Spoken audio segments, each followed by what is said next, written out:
اب ہمیں اگلی 2 دہائیوں کے بارے میں سوچنا چاہیے اور اس میں کیا تخلیقی کام کیا جا سکتا ہے۔ میرا خیال ہے کہ 2025 میں اب دنیا اور عالم اسلام جن سے ہم اپنی کوئی شناخت رکھتے ہیں اس کی سمت کے تعین کے بھی بہت بڑے مسائل ہیں۔ اس لیے میں نے کوئی 7 عنوانات لکھے ہیں جس میں میرا خیال ہے کہ وہ اس نئی سمت کا ایک آغاز ہو سکتے ہیں، اور وہ 1 دہائی میں بھی اگر 5 دہائیوں میں یہاں پہنچے ہیں تو 1 دہائی میں کم از کم اس سمت کی جانب سفر شروع ہو سکتا ہے ایک اچھا۔ اس میں پہلی چیز جمہوریت کا تصور ہے۔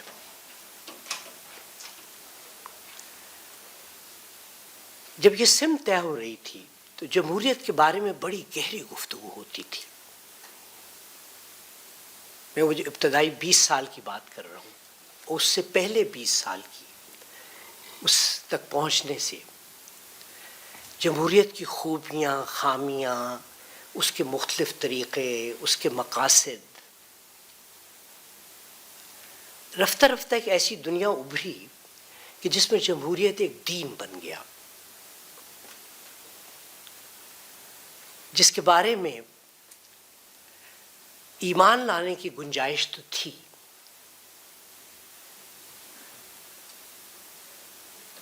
دوسرا ایسا دین جو ابھرا وہ قومی ریاست کا دین تھا۔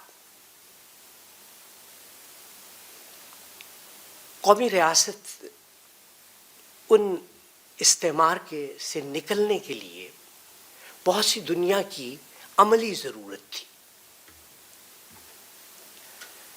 چنانچہ قومیت کے تصور پہ بھی اس سے پہلے 20 سال اور وہ 20 سال بہت نظری گفتگو ہوتی تھی،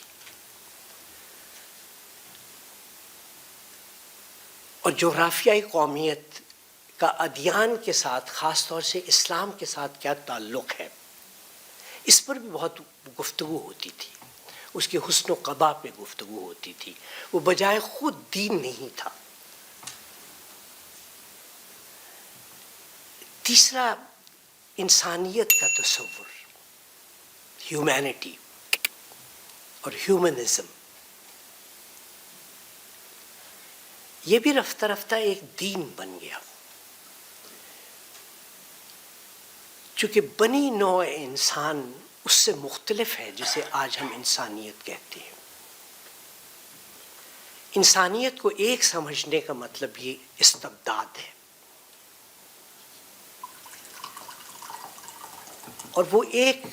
کا استبداد جب استعمار کی ایک نئی شکل پیدا ہوئی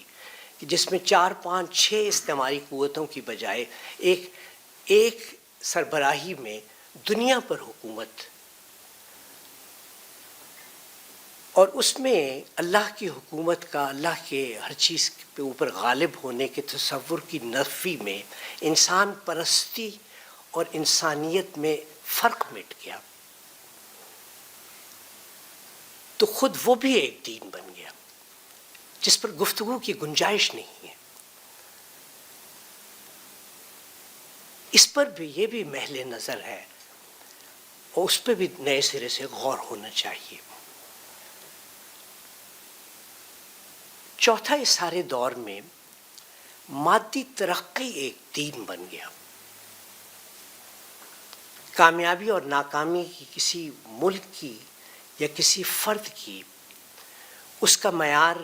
ڈیولپمنٹ کا تصور بن گیا۔ اور اگر میں اس طرح کے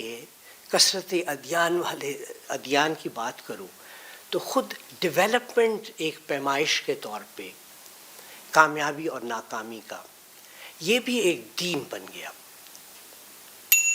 جس کے بارے میں مختلف آراء کی گنجائش کسی باعزت محفل میں نہیں ہو سکتی۔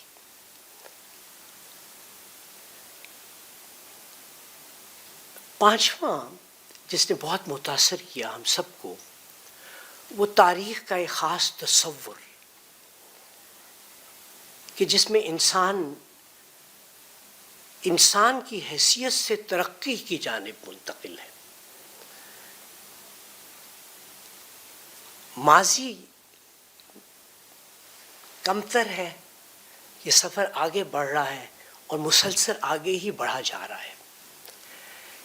اس میں مد و جزر کی گنجائش نہیں ہے۔ چنانچہ ماضی کی نفی،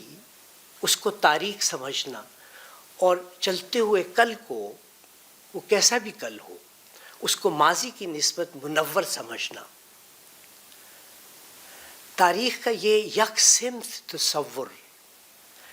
یہ بھی اس کا اتنا اثر ہے کہ یہ اس پہ بھی کسی باعزت محفل میں میری اپنی رائے میں تحقیق اسی موضوع پہ ہونی چاہیے مستقبل کی جس پہ اس وقت کی کسی باعزت محفل میں دوسری رائے کی گنجائش نہ رہی ہو۔ تو آپ کو حوصلے سے اس دوسری رائے کے بارے میں گفتگو کرنے کا علم بھی ہونا چاہیے اور اس کے بارے میں حوصلہ بھی ہونا چاہیے۔ یہ تمام وہ چیزیں ہیں کہ جو نسبتاً اتنی تصوراتی نہیں ہیں، عملی ہیں۔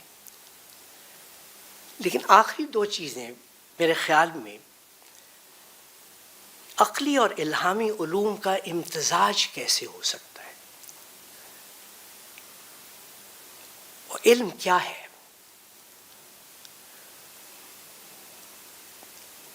اور علوم کیا ہیں، ان میں سے کیا ایسی چیز ہے جس کو توڑا نہیں جا سکتا، لیکن کیا ایسے ہیں جن کو توڑا جا سکتا ہے۔ تو خود علم کے ذرائع کے طور پہ عقل اور الہام، یعنی ایویڈنس بیسڈ اور غیب، اس کا کیا ایسا امتزاج ہے کہ جو انسانیت ان بنی نوع انسان کے معنی میں کہ اس کے لیے ایک رحمت کا باعث ہو سکتا ہے، اس کے لیے ہدایت کا باعث ہو سکتا ہے کہ عقل بھی ہو اور الہام بھی ہو، اور ان کا جو مرتبہ طے ہے اسی مرتبے کے مطابق ہو۔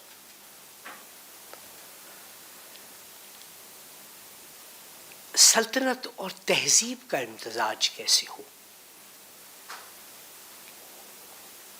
کیا سلطنت تہذیب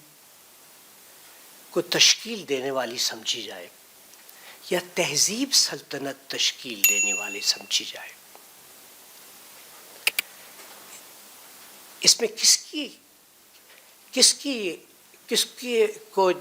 تراش خراش کرنا، اس کے بارے میں سوچنا، اس کو زیادہ بڑی حقیقت سمجھنا، وہ تہذیب ہو یا سلطنت ہو،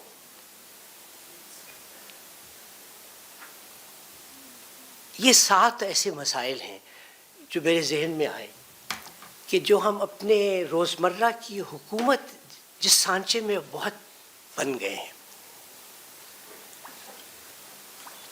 اس میں حوصلہ وہی کر سکتا ہے کہ جس کی نظر بلند ہو، جیسا کہ پاکستان کی تشکیل کے وقت خود پاکستان کی اس قومی ریاست کی تشکیل کا معاملہ تھا،